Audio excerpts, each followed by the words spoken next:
Después de ver la película Amazing China, podemos descubrir que el desarrollo de nuestro país ha alcanzado un ritmo acelerado y estamos más orgullosos de ser chinos. Así expresó Jackie Chan, estrella de la acrobacia y de las películas de Kung Fu, en la sesión anual del Comité Nacional de la Conferencia Consultiva Política del Pueblo Chino, que se celebró en Beijing en marzo de este año, cuando propuso producir la versión en inglés de la película Amazing China y difundirla en el mercado extranjero para que las audiencias extranjeras puedan conocer bien cómo es China. Las compañías de Estados Unidos produjeron las películas de animación Kung Fu Panda y Mulan.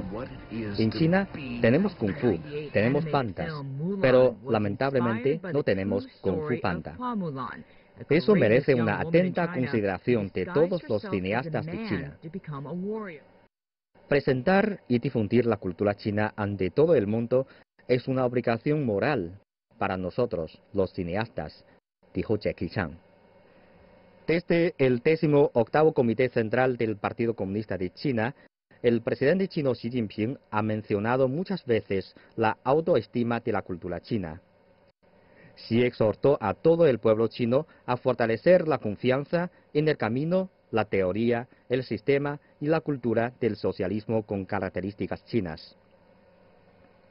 Reconstruir la autoestima de la cultura china y promover la popularización de la cultura china en el resto del mundo proporcionará una protección más eficaz y un ambiente más favorable para el desarrollo de la economía y la ampliación de la diplomacia y las influencias chinas.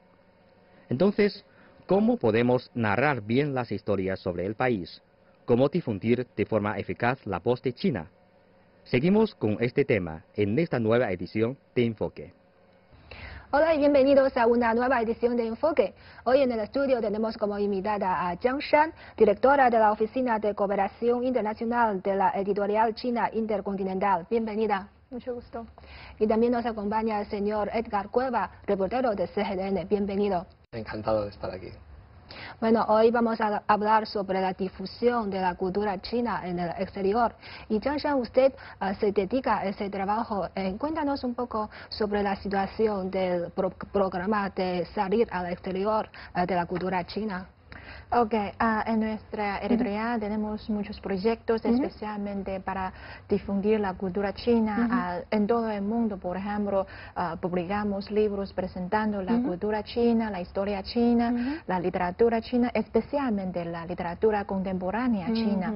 Debemos decir la verdad es que la mayoría de los amigos extranjeros tiene un conocimiento muy superficial de la cultura china, como sobre algunos símbolos, como dice en el video, como Kung Fu, como panda, pero no es muy profundido ni es muy contemporánea. Por eso hacemos este tipo de libros y organizamos actividades culturales para presentarlos.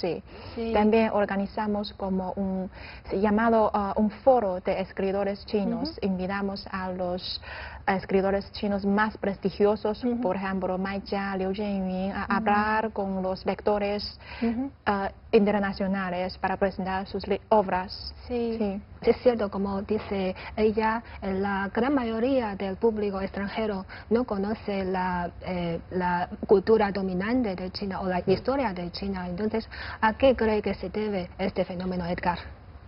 Yo creo que es sobre todo una consecuencia de los últimos años de la historia de China, desde la reforma y apertura y todos los años de desarrollo económico de China, se apuesta por un desarrollo industrial, por un desarrollo económico, y el papel de China es más de receptora de la cultura extranjera, ¿no? Llegan muchas influencias desde fuera, incluso se abren nuevos sistemas de comida rápida en China, de centros comerciales, modelos de negocio, es decir, China absorbe mucho de la cultura extranjera.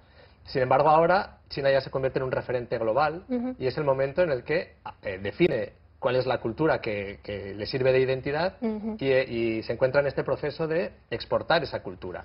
Cada vez, yo recuerdo hace unos años, las noticias que teníamos de China eran muy limitadas y se centraban en asuntos pues casi de temas de, pues no sé, cuando ocurría algún desastre natural o alguna cosa que bueno, pues no representaba realmente la cultura. Y ahora hay muchísimas noticias sobre China, hay mucho interés fuera, y a medida que China se occidentaliza un poco menos, porque apuesta más por su propia cultura, el resto del mundo se va orientalizando un poco más, ¿no? Entonces vemos que hay se revierte un poco la tendencia, sí. y estamos en este proceso precisamente. Sí, hay una gran variedad de estas culturas.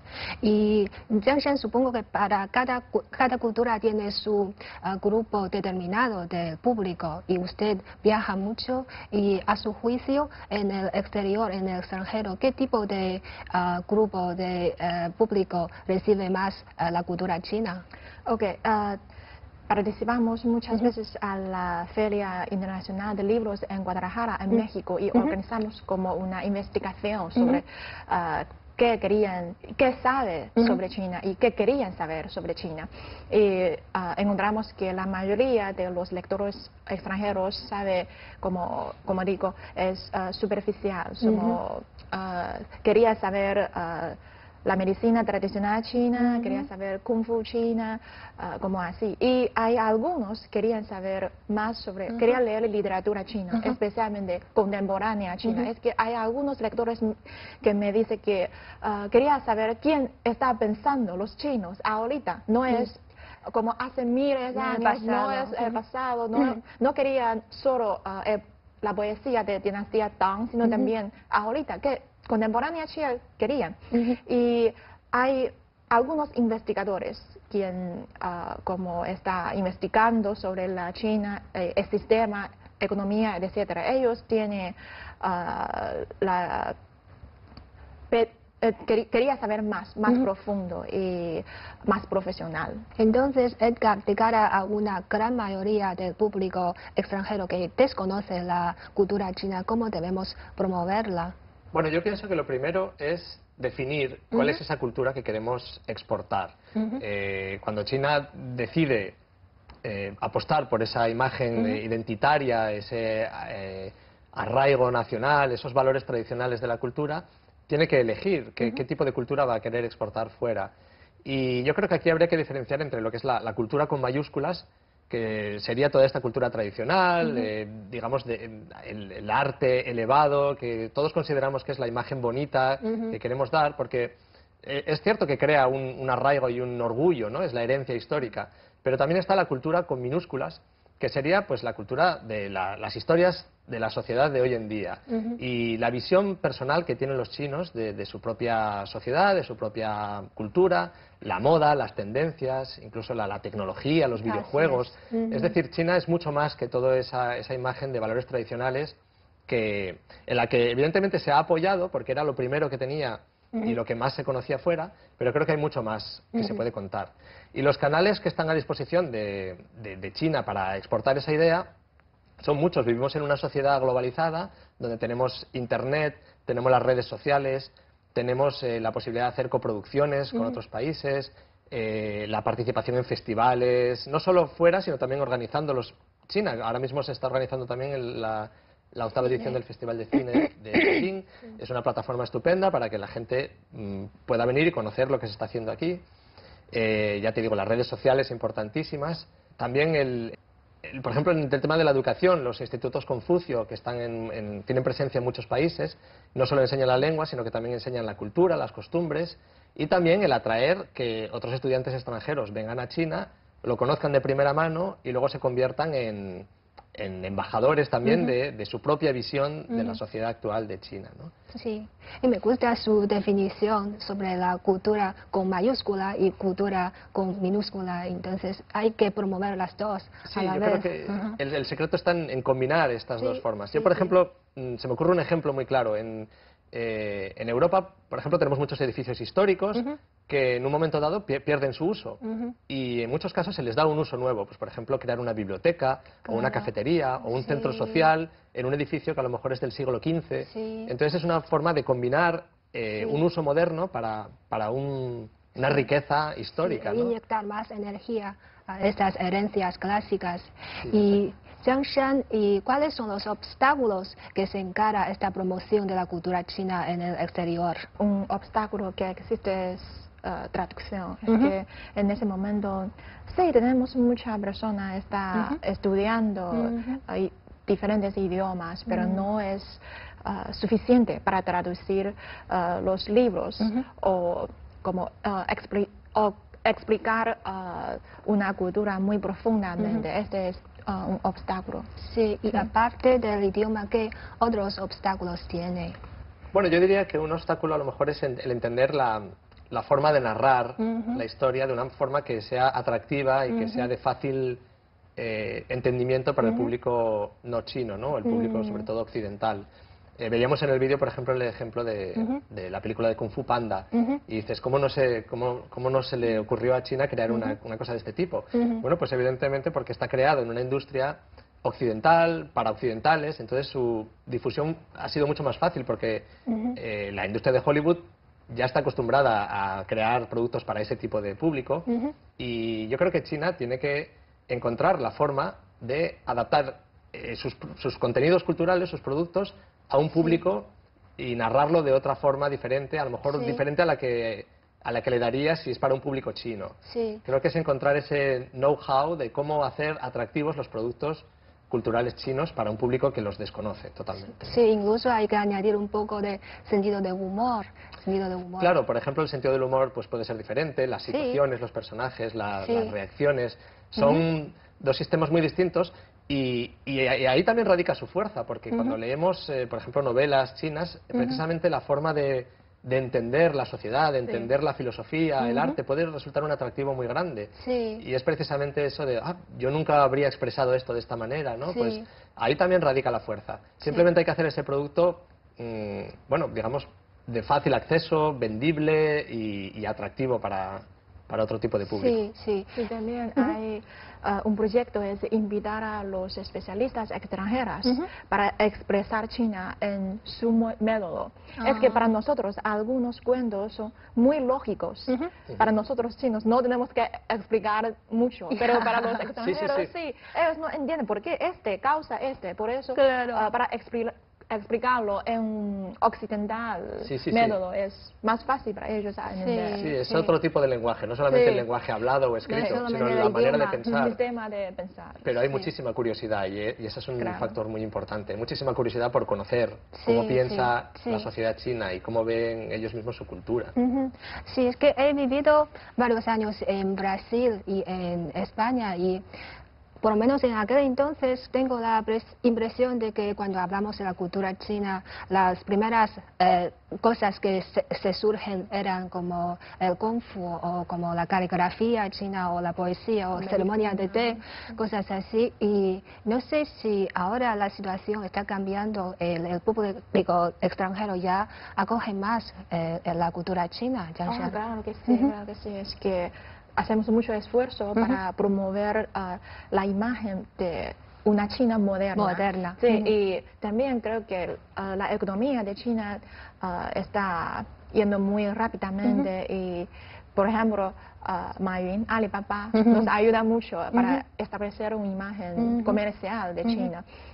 Recuerdo que una vez cuando toma un avión desde México a Argentina, en el avión, en el periódico local, hay un artículo analizando el sistema de Alibaba. Creo que este es muy interesante. No está organizado por nadie, sino es como un artículo local. ¿Y Edgar cree que la situación está cambiando? Yo creo que la situación está cambiando, pero es cierto que todavía hay muchos estereotipos en cuanto a la cultura china, precisamente porque es esa la imagen que ha querido promocionar China también hasta hace muy poco. Y claro que se conocen pues las cosas del té, el kung fu, la medicina china, pero no hay que tener miedo de mostrar esa imagen moderna, evidentemente, porque China tiene muchísimo que ofrecer. Y tan cultura es un jarrón de la dinastía Ming como el skyline de Shanghai. Yo creo que hay mucha gente que realmente desconoce lo moderno que es China. Y poco a poco está cambiando. Pero bueno, hay que romper esos estereotipos precisamente creando un lenguaje novedoso y dando salida pues a través de redes sociales, a través de los más jóvenes también. De las creaciones artísticas de las personas más jóvenes y hacia los más jóvenes también, ¿no? Que es el público objetivo al que tenemos que llegar también. Demostrar pues lo que es las tendencias, la moda, todas las cosas nuevas que están surgiendo en la sociedad china y que son tan bellas como en la historia tradicional, ¿no? Sí, ¿y cómo evalúa Jiangshan la competitividad de los productos culturales de China? Estamos mejorando, pero todavía tenemos que hacer más esfuerzos. Es que comparada con los productos de otros países, todavía tenemos un camino muy largo a caminar. Es que, por ejemplo, en muchas ciudades, por ejemplo, en Casablanca o en la Ciudad de México, veo jóvenes locales que están cantando canción de Japón o de Corea, pero muy poca. Creo que nada. La canción de China, por eso creo que también tenemos que hacerlo. Y los Estados Unidos tienen una industria cultural muy avanzada y Edgar, ¿cree que existe algo que podemos aprender? Bueno, no sé si, yo la describiría, no sé si podemos aprender de ello, pero bueno, si la analizamos, Estados Unidos, claro, lo que crea es, digamos, es el estandarte del sistema capitalista y crea un producto. Crea un producto a partir de su ocio, su entretenimiento, un producto de fácil consumo, apoyado por un marketing muy potente, y la propia competencia entre las industrias culturales hace que la calidad también sea competitiva y sea buena, y entonces crean un producto muy vendible. Una vez que el marketing funciona, la calidad a veces ya no es tan necesaria, ¿no? Hay muchos productos, pensando por ejemplo en películas de Hollywood, hay películas de Hollywood muy buenas y películas de Hollywood no tan buenas, pero que se han vendido muy bien también, porque ya han creado una marca, han creado una imagen. También yo creo que han mercantilizado mucho su estilo de vida, un estilo de vida que en el siglo XX pues, se asociaba al éxito, a la felicidad, incluso han sabido potenciar valores como la lucha del bien contra el mal, el héroe. Entonces, yo creo que muchos países vieron ahí como una inspiración de ese modelo de vida que se vendía como tan fabuloso y eso hizo que también se expandiera de una forma mucho más fácil. Y luego quizás, pues también el hecho de la popularidad del idioma inglés, ¿no? Que no podemos tampoco obviarlo. El mundo entero empezaba a estudiar inglés y todos esos productos tenían una salida mucho más fácil. Antes hablábamos del problema con las traducciones. El idioma evidentemente representa un obstáculo y aunque cada vez más gente estudia chino, todavía para muchos es un idioma muy difícil. Entonces hay que observar también este aspecto, ¿no? El tema del idioma es difícil. Pero yo creo que la principal característica de Estados Unidos ha sido esa, el mercantilizar ese producto de entretenimiento y crear toda una industria que se exportó a todo el mundo con mucho éxito, claro. Sí, China está haciendo mucho esfuerzo en exportar sus productos culturales en el extranjero y como por ejemplo hace poco 9 programas televisivos sobre los temas culturales han sido exportados y fueron muy bien recibidos. Entre ellos destacan el programa Tesoros Nacionales. ¿Y ustedes conocen algunos de esos programas, Jiangshan? Sí, he visto que últimamente tenemos muchos programas de televisión que tienen un estilo mejor de narrar. Por ejemplo, no solo el Tesoro Nacional, sino también he visto un programa para presentar las bohemas de Dinastía Tang. Creo que este tipo de programa es muy bueno. Es que, como dice usted, existe el problema de cómo narrar el cuento chino. Es que muchos lectores internacionales piensan que todos chinos estamos viviendo la vida que escribe en la novela de Mo Yan o en la película de Zhang Yimou, que todos están viviendo en un campesino como así. Pero eso no es la verdad. Es que este tipo de programa presta la cultura muy interesante. Así que por eso es muy bueno. En el tema de tesoros nacionales, creo que cada episodio un personaje famoso de la cultura china presenta uno de estos objetos, pero claro, muchos de estos personajes famosos para nosotros son desconocidos todavía. Entonces es algo que no va a llegar igual a la gente, ¿no? Entonces yo desde luego invito a todo el mundo a ver esos programas porque son magníficos y se aprende mucho sobre la cultura china, pero creo que están hechos también para gente que ya tiene un interés en la cultura, no para el público que más desconoce la cultura.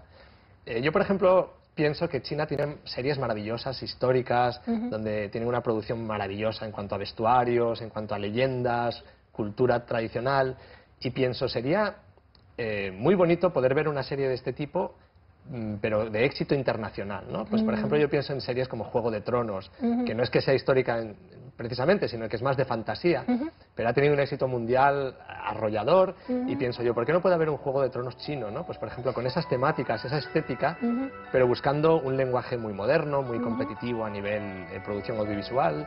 Sí. Entonces creo que la cultura clásica tiene que estar ahí, pero hay que también saber reinventar el lenguaje con el que se cuenta, Sí. para hacerlo atractivo, sobre todo para aquellos que desconocen más la cultura china, que no van a hacer el esfuerzo de voy a buscar un programa sobre tesoros nacionales, ¿no?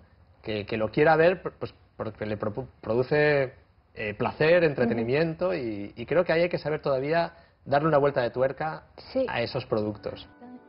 岁月彻夜长谈，只要你有心，一览无数江山。一眼千年，相隔千年，宛如初见。梦见你千万遍，只想触梦你无关。一眼千年，沉默越深，万语千言。只有你有心，能描述这光阴似卷。这千里江山，临门同进，天下独一无二。薪火相传的还是这中华文脉。回家还不枉我们兄弟苦等3000年呢。现在翻满一点，那么厚一本时间。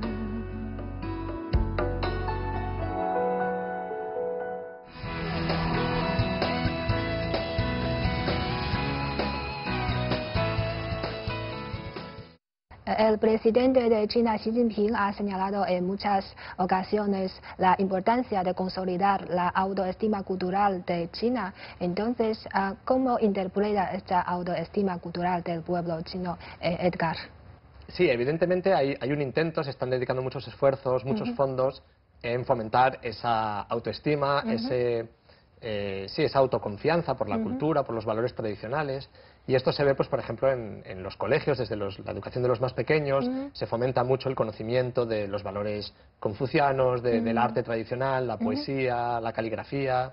Se ve también en muchos programas televisivos, se organizan concursos donde los niños, por ejemplo, pues tienen que competir escribiendo caracteres chinos muy complicados, o recitando poesía, tocando música tradicional. Es decir, esto se ve evidentemente.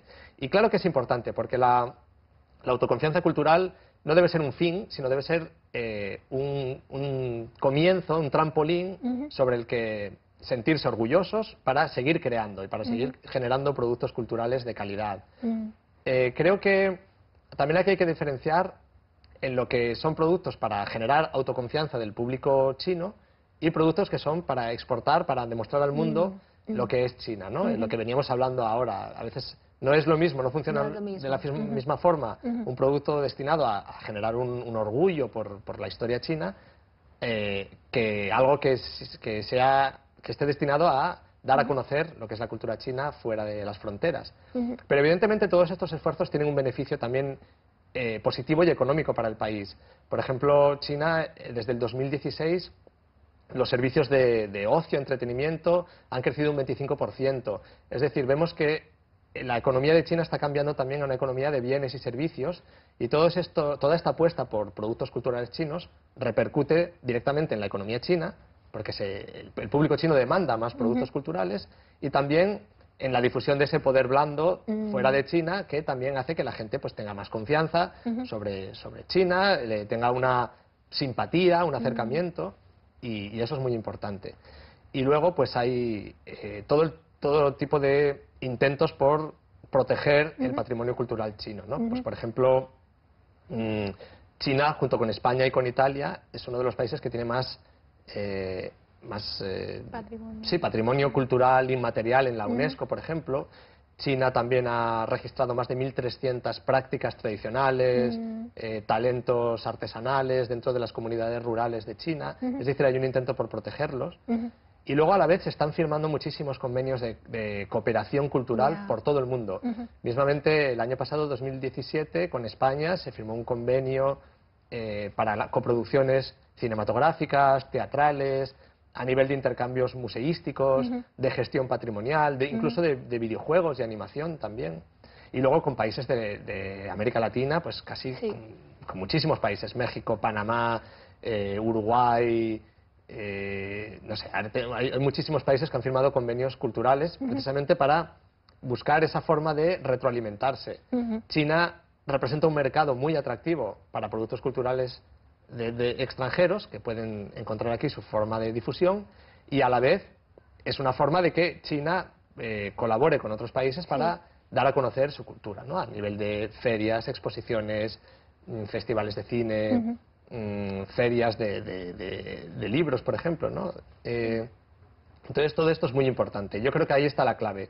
La clave está en la cooperación, y una vez que China ha desarrollado ya esa autoconfianza de decir, bueno, estamos al mismo nivel cultural que cualquier otro país y tenemos mucho que contar, entonces a partir de ahí, en esa igualdad de condiciones, surgen los acuerdos, surge la cooperación, y es algo que va a ser beneficioso para todas las partes. Vivimos en un mundo globalizado y al igual que hablamos de globalización en términos económicos y de comercio, no podemos caer en un proteccionismo cultural, ¿no? De decir, bueno, pues nos cerramos en banda a influencias de otros países. No, estamos todos en constante comunicación. Sí, y supongo este tipo de inclusión, de apertura, la cooperación, forma parte de la autoestima cultural de China también. Sí, por supuesto, porque los mismos chinos ven que están presentes en la escena cultural de otros países, y cuando salen fuera, pues también la gente conoce más sobre la cultura china, y eso hace también que uno se sienta más orgulloso de su propia cultura y más representado, ¿no? Al fin y al cabo. Y fíjate también, hablando antes del Instituto Confucio,